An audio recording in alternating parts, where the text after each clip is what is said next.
Now, we've only recently begun to understand the extent of the gut flora's role in human health and disease. Among other things, the gut flora promotes normal gastrointestinal function, provides protection from infection, regulates your metabolism, and makes up 75% of your immune system. Poor gut flora has been linked to diseases ranging from autism and depression to autoimmune diseases and things like Hashimoto's, inflammatory bowel disease, and even type 1 diabetes. Now, recent research has shown that the gut flora and the health of the gut in general also play a massive role in an ability to lose weight. I've seen this with personal clients as well. Nearly every patient I treat with blood sugar issue also has a leaky gut, gut infection, and some other inflammatory gut condition. We now know that the makeup of the organisms living in your gut determines, to some extent at least, how your body stores the food you eat and how easy or hard it is to lose weight, and how well your metabolism functions.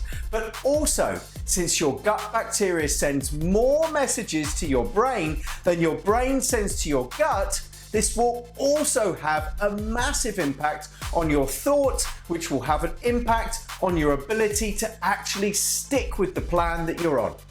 Let's take a look at this a little bit more closely now.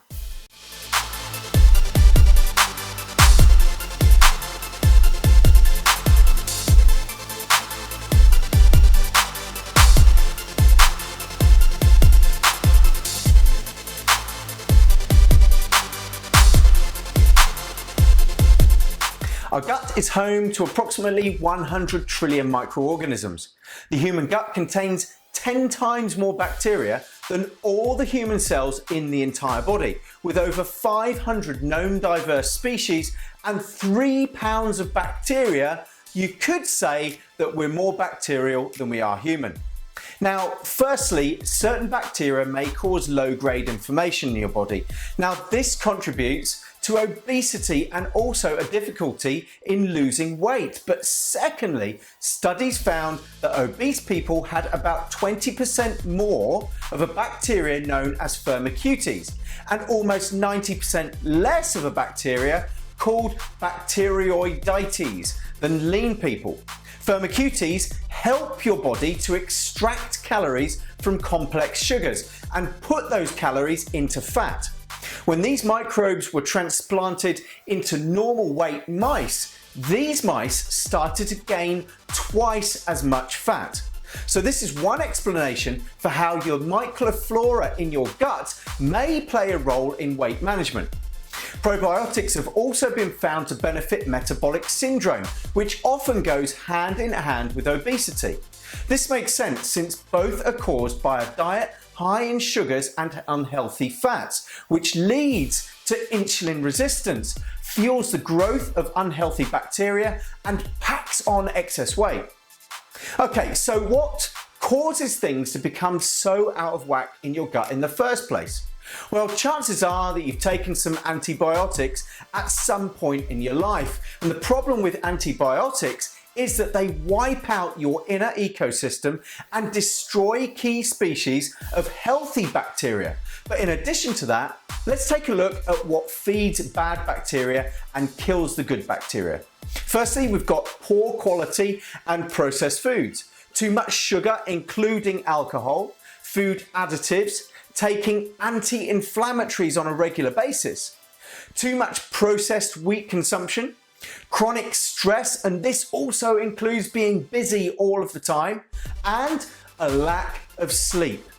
And if I could see your face right now, your chin's probably dropped and you've said, "That's me," to most of those that are on this list. All right, now let me help you to overcome this. What steps can you take to put an end to this frustration and also reverse this? Well, firstly, you want to eat whole, unprocessed, unrefined foods. And if you need help with this, then you can follow the link in the description accompanying this video, and you can join me on a non-fad food plan. Next, you want to make at least 75% of your plate vegetables and plant-based foods.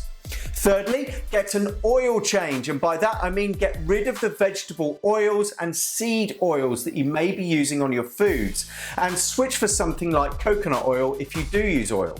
Fourthly, take a good probiotic supplement. I don't mean Actimel or Yakult, I mean a good probiotic supplement with as many strains of bacteria as possible, and this helps reduce gut inflammation while cultivating the health and growth of good bacteria. Fifth, we've got nuts and seeds, and these provide prebiotics to help feed healthy bacteria. And sixth, if you can, add fermented foods like sauerkraut, kimchi, tempeh and miso, and they contain good amounts of probiotics, but make sure they're non-pasteurized. And that's it for now. Don't forget to head over to tbt90.com, check out my blog and my programs, and I'll see you there or in another video. Take care.